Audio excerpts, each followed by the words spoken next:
In a sunny green meadow lived a little flower named Petal.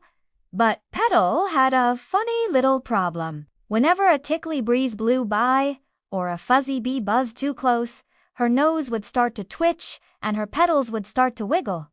And then, achoo! But Petal's sneezes weren't ordinary sneezes. Every time she sneezed, a magical cloud of colorful glitter would burst out. Red, blue, gold, and green glitter would dance in the air, sparkling in the sunshine. At first, Petal felt a little shy about her glittery sneezes, but soon all the other flowers and friendly bugs would gather around, hoping to see the beautiful, shimmering show. Petal learned that her special sneezes brought joy to everyone in the meadow, so she wasn't shy anymore.